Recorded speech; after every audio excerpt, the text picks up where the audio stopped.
Today, in this part 2 of my series on waggler fishing, I want to talk about the basic tackle requirements before you actually get to the banks of the lake. I'm talking about stillwater waggler fishing at the moment. I'm going to do several videos on this, and then we'll move on to the river once the new season starts in about 6 weeks' time. I'm talking about traditional waggler fishing in this series. I'm not going to look at pellet wagglers and the gear for that, which is much more geared to catching fairly small carp, fish up to sort of 10 or 12 pounds, stronger gear, different rods, different floats. I'm looking at the traditional waggler fishing with fairly light lines, what we call match rods, and the floats to suit. And it's important to have the right gear before you even get on the bank. What we call waggler rods have been around a long time. This one is an original Normark Titan. There's no splice tip, bends fairly nicely, very progressive action, light rod. There are far lighter rods nowadays, things like the Drennan Tackle. But you can see it's nice and forgiving. There are lots of other rods that are around, like I say, and they're ideal to be matched with 2 to 3 pound line, main line, and hook lengths up to about 0.14 millimeters. So you can fish fairly small hooks, size 22s, 20s, 18s, 16s, and light lines, and they're perfectly matched to that. When you start talking about pellet waggler rods, which are shorter, generally 10 or 11 feet, they're matched much more to sort of 5-6 pound line, more of a through action, almost like a modern version of an Avon rod, a very different type of rod. As everyone knows by now, my reel of choice is a Mitchell Match. This one's loaded up with some Dave Harrell Pro float, which is 3 pound line. The sort of similar line that you would want for waggler fishing would be probably 2 pound Maxima, which is about the same breaking strain, believe it or not, and thickness, loaded right up to the top of the spool. You're much more likely to be using a more modern reel. This is Shimano Stradic, and it's got the same line again. It's got a nice big spool loaded right up to the lip of the spool. You need that to be able to cast well, so it's all going to be nice and easy. This one's got a good drag on it, but you're looking at a fairly light, small reel. In modern terms, this is a 2500 size. And you don't want a reel bigger than a 3000 size. You'll see 2000 sizes as well. Daiwa and Shimano tend to use these designations.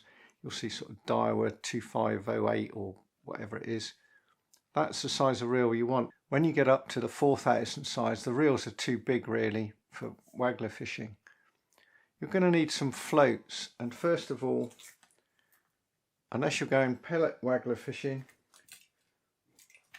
you really don't want floats like this. This is a pellet waggler.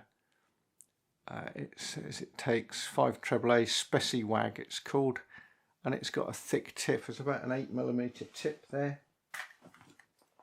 Just sitting on my floats.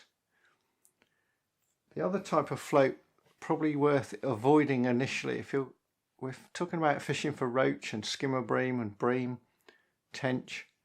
This is a fairly cheap and cheerful, they call them crystal, it's a hollow plastic waggler. It's got a thick tip. It's I'd say that's about a 5mm tip. This one was given free on the cover of Angling Times. You'll see sets of these in your tackle shops and on places like eBay. They're cheap and cheerful, but they're not very sensitive. It's a fairly short float. It doesn't say what shot load it takes, probably about 5 BB, but it's not very sensitive. Sort of float you do want for some basic waggler fishing, especially if it's deeper than about 6 foot. Ones like this. These are what we call 3AAA wagglers. Take a bulk shot of about 3AAA plus some dust shot, and they've got 3mm thick tips. For shallower water you need a shorter float, these are sort of that's a more sensitive float than the one I've made. It's got a 2mm tip, and a smaller one still. That's 2.5. That's 2mm tip.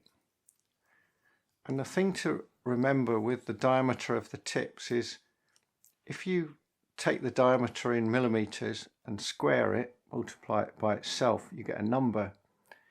And the higher that number, the less sensitive. So a 5mm tip, like that one, that's squared 25. The 3mm tip squared is 9. So you can see that one is nearly 3 times as sensitive as that one, even though it doesn't seem that big a difference. And the 2mm one, that squared is 4. So that's, even though it's only 1mm difference, it's more than twice as sensitive as the 3mm. And this makes a difference in how much a shot will affect it, how easy it is to see bites. So shy bites from fish like roach, you're looking for a fairly thin tip. The way I get around that, as I'll explain when we get to the advanced stuff, is to have a 3mm hollow pole tip and make a hole, cut off the top so the water can get in the top, make a hole halfway down so the water can flow through. So then it's only the skin of the tip that's displacing water. So you can get a float that's easier to see than a 2mm one, but as sensitive as a 2mm tip, which is quite important. Very useful thing to know about. At the base of the float, quite often there's a peg, a cane peg, and quite often there's an eye through that, and you can just thread the line through the eye. Just about most commercially available floats have an eye on there. When I make floats myself, I tend to just I just make a cane peg, and what that means is I need a float adapter, which, if this one will come off, cane peg, make it wet and just push the adapter on, and that means it's now got an adapter on it. I'll show this in close up. You can change floats. Now when it comes down to it, unless you're in a match and it's really critical, you'll find that you get used to what floats to use on what waters, what works, and you rarely change floats. You might only change floats once in 20 sessions. So you might think, do I really need lots of float adapters? And the probable answer is no, you don't.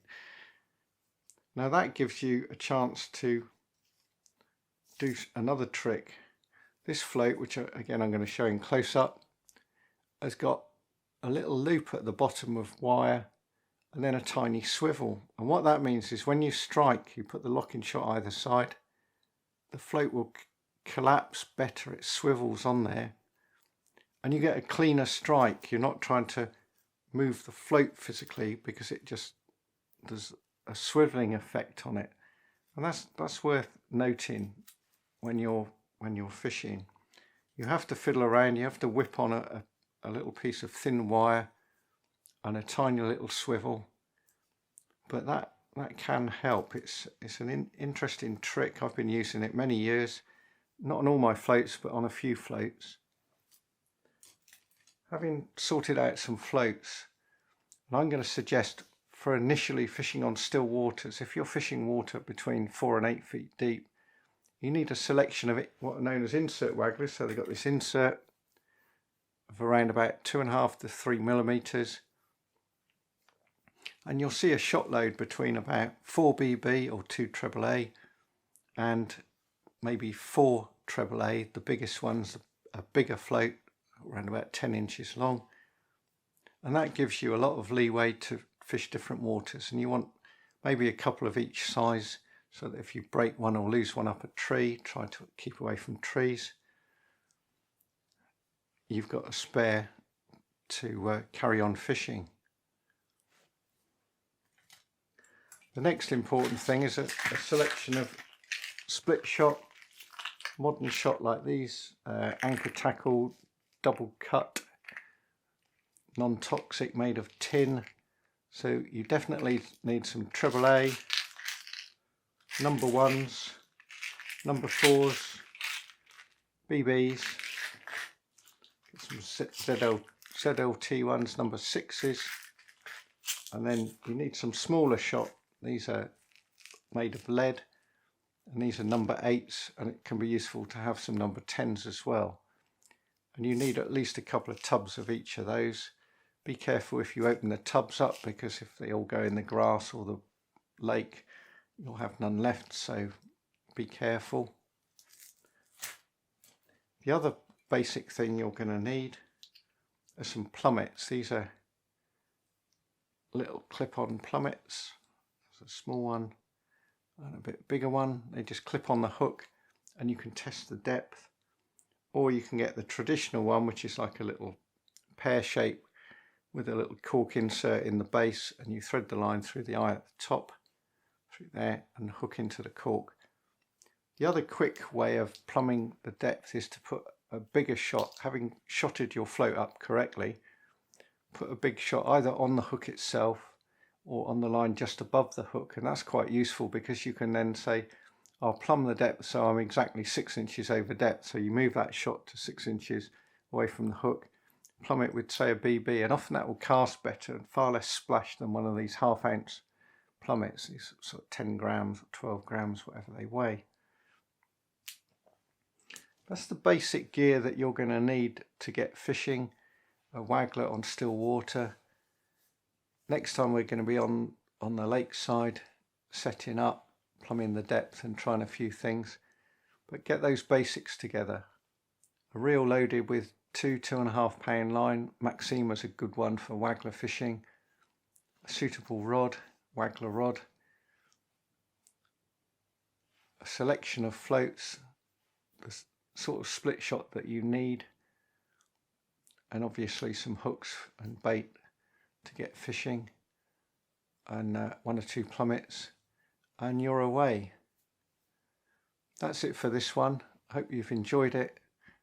Please click like and subscribe, and I'll talk to you again soon.